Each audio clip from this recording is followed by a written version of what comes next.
There is a massive, silent war happening right now behind the closed doors of the WNBA. And if you are not paying close attention to the subtle chess moves being made on the board, you are missing the biggest blockbuster storyline in the history of women's professional basketball. We are watching a masterclass in front office manipulation, psychological warfare, and strategic recruitment. The Los Angeles Sparks, under the brilliant and cunning leadership of head coach Lynne Roberts, are not just playing for this season. They are executing a grand, calculated master plan. They are quietly laying the groundwork, planting the seeds deep into the soil, and preparing the ultimate Hollywood stage for the most influential player to ever touch a basketball. They are making a colossal push to steal Caitlin Clark right out of the hands of the Indiana Fever. And the craziest part about all of this? The Indiana Fever might just let it happen because of their own baffling internal decisions. To understand the magnitude of this impending earthquake, we have to look at the reality of the 2026 season. Caitlin Clark is not a rookie anymore. That old narrative is completely dead and buried in the past. Today, she stands as a battle-tested, highly influential veteran in this league. She has taken the physical hits, she has endured the relentless media scrutiny, she has carried the financial weight of an entire league on her shoulders, and she has evolved into the undisputed ultimate centerpiece of the basketball universe. As a seasoned veteran who knows her exact worth and leverage, Clark is no longer just happy to be here. She demands excellence. She demands a system that respects her generational talent. She demands a culture that protects her. And unfortunately for the fans in Indiana, the Fever organization has spent the last 2 off-seasons doing the exact opposite. I think at the end of the day, I think most of us Caitlin Clark fans understand, listen, the Indiana Fever have built their team to play without Caitlin Clark. It's as simple as that. That's why they're able to look like a formidable team even when she doesn't play, because they built the roster to play without her more than they have leaned into her and built a team to play around her. They've spent 2 off seasons building a team to play without Caitlin Clark. It's clear as day. It's very simple, and I think the writing is pretty much already on the wall. Think about how insane that reality is. The Indiana Fever have the most potent offensive weapon in the history of the sport. A player with limitless range and unparalleled court vision. And instead of building a fortress around her, instead of constructing a roster that seamlessly maximizes her transcendent abilities, they built a team designed to play without her. They created a system that forces her to adapt to them rather than the other way around. It is an organizational philosophy that borders on absolute basketball malpractice. And at the center of this toxic disconnect is the deeply strained dynamic between Caitlin Clark and head coach Stephanie White. Let's be brutally honest here. They do not hate each other on a personal level off the court. But when the whistle blows and the game starts, they look at the game of basketball through 2 entirely different, deeply conflicting lenses. Stephanie White has continuously refused to step up to the podium and unconditionally defend her superstar veteran. When the physical altercations happened, when the cheap shots were thrown, when the narratives tried to tear Caitlin down, we begged and pleaded for Stephanie White to become the shield for her franchise player. And time after time, she chose silence. Or even worse, she subtly shifted the blame, leaving Clark isolated on an island to fend for herself. Now, take that feeling of isolation, take that frustrating reality of playing for a coach who won't go to war for you, and look out to the West Coast. Look at the bright lights of Los Angeles. Look at what Lynne Roberts is building. Lynne Roberts is establishing a culture of absolute, unapologetic loyalty. She is sending a crystal clear message to every superstar in the league, but specifically to one veteran wearing number 22 in Indiana. If you come to my city, if you wear my jersey, I will defend you with everything I have. You do not have to guess if this is true.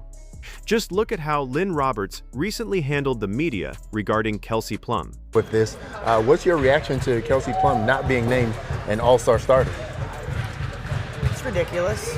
I mean, it's ridiculous. It's not a. It's become a social media popularity contest, not about who the most impactful players are. She's by far. I mean, best one-on-one player in the league. She's having an MVP season. I didn't even know that, but it's... Yeah, it just came out. Yeah, she was not a part of the starting. Did you see the fire in her eyes? Did you hear the absolute conviction in her voice? That right there is a leader. That is a head coach putting her reputation on the line to violently defend her player against a popularity contest and a biased system. Lynne Roberts essentially told the entire world that she does not care about the politics, she cares about her players. When Caitlin Clark watches that press conference, when she sees a coach standing 10 toes down for a veteran star, you better believe she feels the stark, depressing contrast between Lynne Roberts and Stephanie White. Clark is a veteran who understands the sheer value of having a head coach who is genuinely in your corner. But Lynne Roberts is not just using words. She is actively manipulating the chessboard. She is moving the pieces into place, and her latest maneuver was a brilliant, calculated strike directly aimed at Caitlin Clark's inner circle. Move to let it be known to Caitlin Clark, you see what we doing over here. We willing to build up something nice for you over here. We willing to make it happen. What did the LA Sparks do? They have signed Kate Martin to a full-on standard contract. No more developmental stuff, no more of that. Kate Money Martin is fully on the squad. Squad. She's fully there. Is this a seed being planted in the ground for Caitlin Clark to eventually? Do not let anyone tell you this was just a standard roster move. This was a massive neon sign flashing directly over Los Angeles. The Sparks waving goodbye to developmental contracts and signing Kate Money Martin to a fully guaranteed standard contract is the ultimate Trojan horse. Kate Martin is not just a highly capable professional basketball player. She is Caitlin Clark's best friend. She is her most trusted confidant. By securing Kate Martin, locking her into the Los Angeles ecosystem, and showing her the utmost respect, the Sparks have planted the ultimate seed. They have established a direct, unbreakable emotional pipeline to Caitlin Clark. The message is loud, and it is incredibly clear. Look at how we treat your people. Look at how we take care of your family. But the Los Angeles Sparks are not stopping there. Look at the roster they are meticulously assembling. You have Cameron Brink, a defensive anchor and an incredibly close, genuine friend of Caitlin Clark, waiting in the paint. You have Kate Martin fully secured on the roster. You have the looming free agency of Sophie Cunningham, another fierce competitor who matches Clark's intense, burning desire to win. The Sparks are literally custom building the exact roster, the exact environment, and the exact culture that the Indiana Fever arrogantly refused to build. They are creating a Hollywood super team perfectly tailored to maximize the prime years of an influential, veteran Caitlin Clark. We are rapidly approaching a catastrophic breaking point in Indiana. At the end of this season, the Indiana Fever front office is going to be staring down the barrel of an impossible ultimatum. Kelsey Mitchell's contract will be up. The tension between the coaching staff and the face of the league will be at an all-time high. The Fever are going to be forced to pick a definitive direction. They will either choose to double down on Stephanie White and Kelsey Mitchell, clinging to a system that inherently limits their ultimate ceiling, or they will finally surrender to the reality that everything must revolve around Caitlin Clark. But by the time they wake up and realize their fatal mistakes, it might be entirely too late. The damage may already be done, the trust may already be irrevocably broken. Caitlin Clark, and I include Stephanie White in that because Stephanie White and Caitlin Clark, philosophically, they just don't see basketball from the same lens. It's that simple. I don't believe that they hate each other off the floor. I just don't think that on the floor, it's a good mix. I think they just see the game through two different lenses. And we have been yearning and calling for Stephanie White to actually stand up for, represent, and be front and center for Caitlin Clark. And she's refused to do it at every turn outside of a 30-second clip. When a veteran player of Clark's monumental stature loses faith in the organizational vision, the clock starts ticking very fast.